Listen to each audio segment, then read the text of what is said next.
మహాశివరాత్రి రోజు రాత్రి 10 గంటల నుంచి 12 గంటల మధ్యకాలంలో జరుగుతుంది.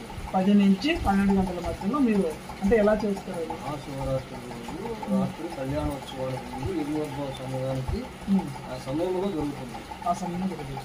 అప్పుడు ఏం చేస్తారు? పైన శిఖరం నుండి నవనందులు మొత్తం 11 మంది ఉంటారు. 11 మందులకు అలంకరణ చేయాలి. రాత్రి అంటే కరెంటు విద్యుత్ ఉండదు, విద్యుత్ లేకుండా మొత్తం ఆపేస్తారు. చీకట్లో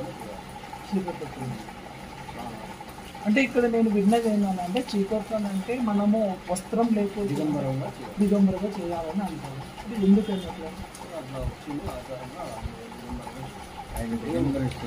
తొమ్మిది అక్కడికి ఎక్కాలి అని అంటే మనం ఎలా మన వస్త్రం ఉందనుకోండి ఎలా చేస్తాం చేయలేము కదా. అంతే అయిపోయి మనం చేయగలమా ఇంటి మీద వస్త్రం ఉంటే చేయలేము.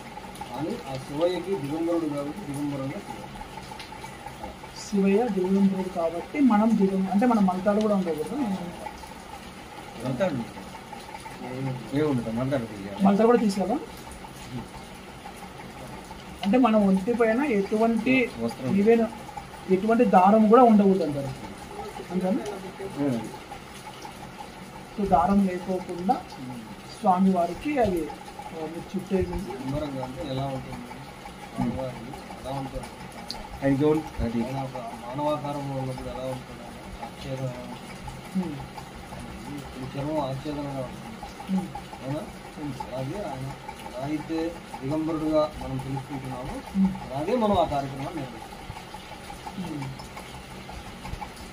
అది 2 గంటలు అయిపోయిన తర్వాత ఆధారంగా తర్వాత కళ్యాణం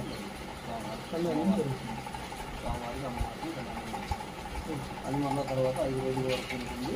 5 రోజుల తర్వాత మళ్ళీ పగలు మామూలుగానే విపరీసేసి దేవస్థానం అంటారు. అప్పుడు మీరే వెళ్తారు మళ్ళీ మేము అక్కడ బ్రహ్మోత్సవాలు అయిపోయేంత వరకు ఉంటాం. అక్కడే ఉంటారు. సో అక్కడే ఉండి చేయాలి.